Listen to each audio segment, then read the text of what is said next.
Hi అండి. ఈరోజు మా లంచ్ చూద్దాము రండి. పిల్లలకి హాలిడేస్ ఇవ్వడం వల్ల చాలా రోజుల తర్వాత కొంచెం ప్రశాంతంగా కుక్ చేసినట్లుందనమాట. ప్రశాంతంగా చేశాను గానీ, ఎక్కువ వెరైటీస్ ఏం చేయలేదు. వెరైటీస్ చేయడానికి ఇంట్లో ఎవరైనా గెస్ట్‌లుంటే చేయొచ్చు. లేదా మనం ఫ్యామిలీ మెంబర్స్ పిల్లలు కానీ, మా వారు గానీ ఎక్కువ వెరైటీస్ తిన్నా గూడా చేయొచ్చు. ఎవరం కూడా మరీ అంత ఎక్కువగా ఏమీ తినము. అందుకని చెప్పేసి తక్కువే చేశాననమాట. మటన్ కర్రీ చేశాను గానీ, పిల్లలు అస్సలు మటన్ తినరు. వాళ్ళ కోసమని చికెన్ ఫ్రై చేశాను. ఇదిగోండి ఐస్ క్రీమ్ చూసారా? మా చిన్న పాప తీసుకొచ్చి ఇక్కడ పెట్టిందనమాట. అసలు చూడండి కరిగిపోతుందమ్మా ఈ వేడికి అన్నా గూడా అస్సలు వినలేదు. ఈ అరిటాకు సెక్షన్ గూడా తనదే అనమాట. తను మొన్న ఉగాది రోజు మేము ఇలా అరిటాకులో భోజనాలు చేశాము. అందుకని చెప్పేసి వాళ్ళు ఇవాళ కూడా ఫ్రీగా ఉన్నాం కదమ్మా! అలాగే అరిటాకులో భోంచేద్దాం అని చెప్పేసి అన్నారు.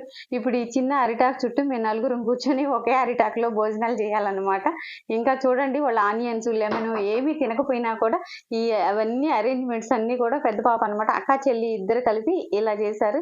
ఇంక బిర్యానీ కూడా వద్దమ్మా వైట్ రైసే తిందామన్నారు. సరేనని ఇలా సింపుల్‌గా చేశామనమాట. ఈ హాలిడేస్‌లో ఇంక రోజుకో కోరిక కోరుతూ ఉంటారు. వాళ్ళు కోరినవన్నీ ఇలా తీరుస్తూ పోవడమే అనమాట. మనకు మాత్రం హాలిడేస్ ఉండవు. వాళ్ళకే